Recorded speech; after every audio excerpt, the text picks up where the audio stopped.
Shriman Saket Gokhale ji.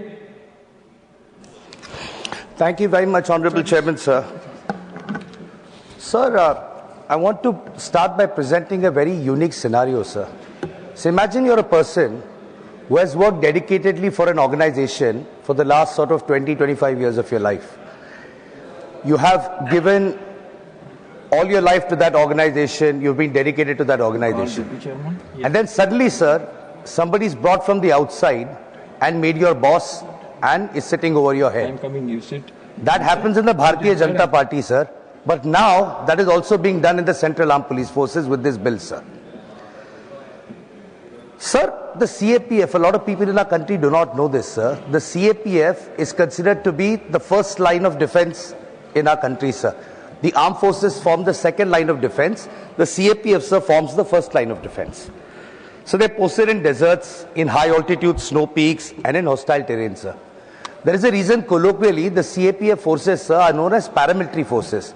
The reason for that, sir, is because their job description is much closer to what the armed forces do as opposed to what civilian police does.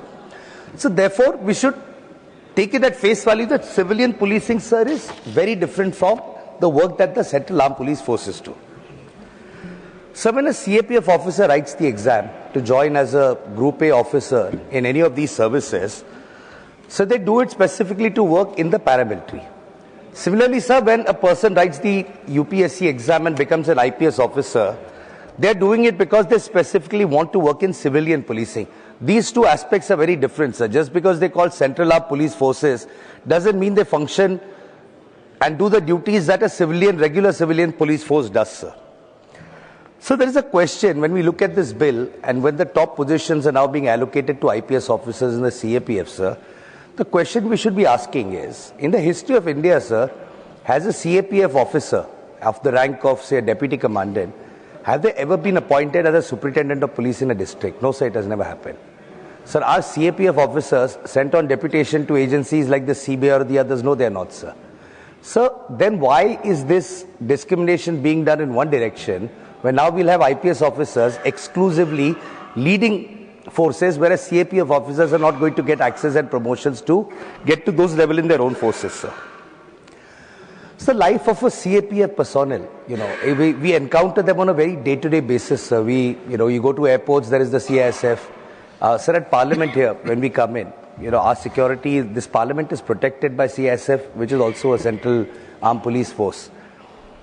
So we should sometimes see the conditions that they live in, sir, wherever they're deployed in different places. I remember, sir, when we were children, the 1993 Bombay riots were happening. And where we were living, they had deployed the Rapid Action Force, which is a battalion of the CRPF. So they used to play cricket with us. They had no gifts to give us children because they really had nothing. They were living in these temporary barracks, sir. They used to give us soap cases, sir, because that's the only thing they had. For about 10 to 11 months a year, sir, they serve in the most hostile places.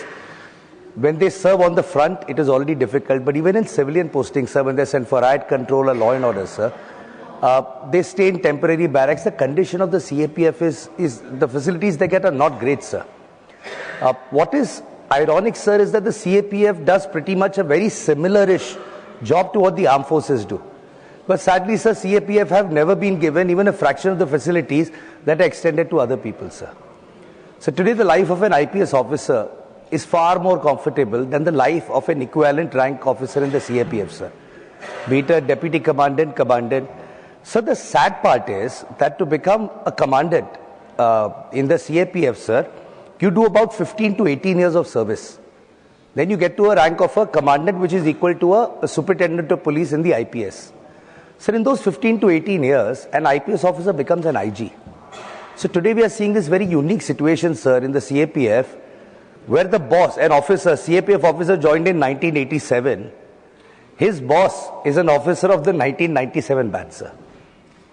This is the most humiliating experience for anyone in uniform, where someone 10 years junior to you is coming and becoming your boss, and with this legislation, you're giving the legal right for them to be their boss and saying, no, you're only going to get up to this level. Beyond that, it is only going to be done by an IPS officer. So today, when we look at our security forces, why are we systematically destroying the structure of our forces, sir? With the armed forces, you scrapped in recruitment, you brought in the Agniveer scheme. With CAPF, sir, you're bringing in this bill. Today, for a young person, sir, what is the motivation for them to join the Central Armed Police Forces? I'll give you a simple statistic, sir, which I think should maybe even open the eyes of the government to this draconian legislation they're bringing.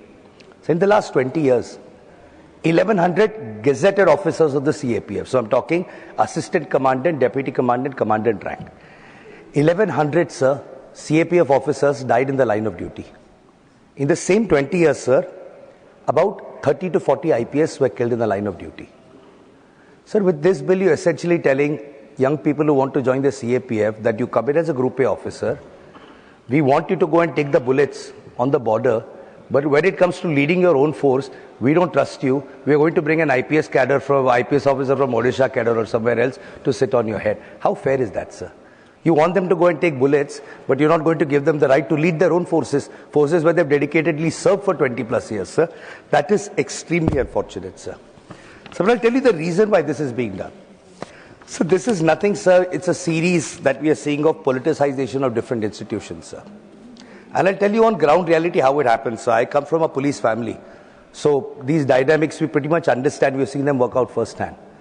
So CAPF Group A officers, be it assistant commandant, deputy commandant, commandant, they're serving on the front.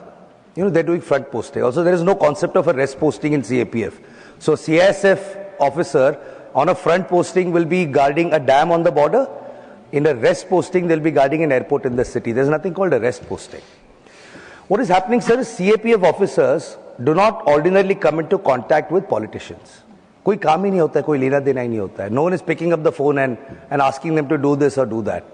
On the other hand, sir, by virtue of their jobs, IPS officers are required to maintain regular contact with the political leadership, sir. So what happens, sir? A CAPF officer will never work in the interest of a certain politician or a political party. A CAPF officer today is posted in Punjab. Tomorrow she might be posted in Jammu Kashmir. Then she might be posted in Assam. There is no concept of a ruling party for them. It changes depending on where they're going. And the areas where they serve, there is no concept of ruling party, opposition party. You want to bring in the IPS to head these forces, sir, because you want political control over these forces. It is a very dangerous trend, sir. There are certain institutions today, we are very proud about the fact that there are certain institutions, despite a lot of disagreements we might have with the treasury benches or with the government, sir, we are proud of the fact that certain institutionally the armed forces are above politics today. And that is the reason our country, despite so many challenges on so many fronts, has managed to not just survive but thrive as a democracy. So the moment you bring politics into matters of national security, sir, it is very dangerous. And today that is exactly what is being done with the CAPF, sir. So which is why the purpose behind, it is incomprehensible what the purpose behind this bill is, sir. I think one that we can prima facie see is that this is turning into a job creation scheme. I'll tell you why, sir. And there are several retired IPS officers here in this house as well who are honorable members. Sir, about 25, 30 years ago, the head of a state police used to be an IGP rank officer. IGP se upar DGP hota hai, IGP rank hota tha, sir. So today, we have at least 6 to 7 officers of DGP rank within a certain state, sir. Then you've created the post of additional DG. Now, there is a Director General of Police in charge of the state police, plus you have postings like DG Housing, DG Home Guards, DG Fire Services. Why is this being done, sir? Because it's a top-heavy structure. There is no... In the army, it's very different, sir. You get up to a colonel and then the pyramid starts. You either retire as a colonel, and if you're really meritorious, you'll get up to the rank of a general. That's not the case with the police forces, sir. In the police forces, you want to accommodate as many IPS officers as you can at the top. So now the Central Armed Police Forces have become a place to park IPS officers. Sir, I'll tell you how politicization works, by the way, sir. Sir, I'm seeing this in my state happening right now. Sir, in 2021, elections were held in 8 phases in Bengal. There were 1,071 companies of CAPF that were deployed. 8 phases, 1,071 companies. Fine, long election. So now there is election in 2 phases, and the deployment has been increased from 1,071 to 2,400.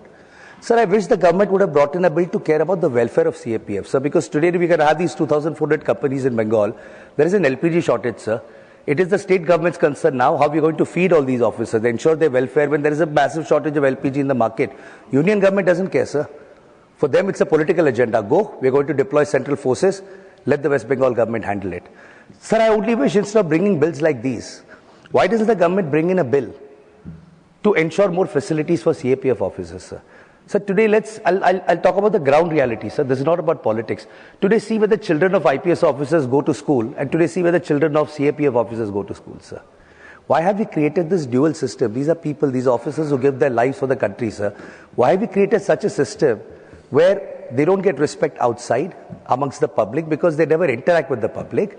And you're not giving them respect within their own force as well. They work with their men and women for 20 years, but suddenly you're telling them you're not fit to lead this. Only an IPS officer who will come for 5 years. So they're going to spend 3 years learning about the force in the first place. How are they going to lead that armed police force, sir?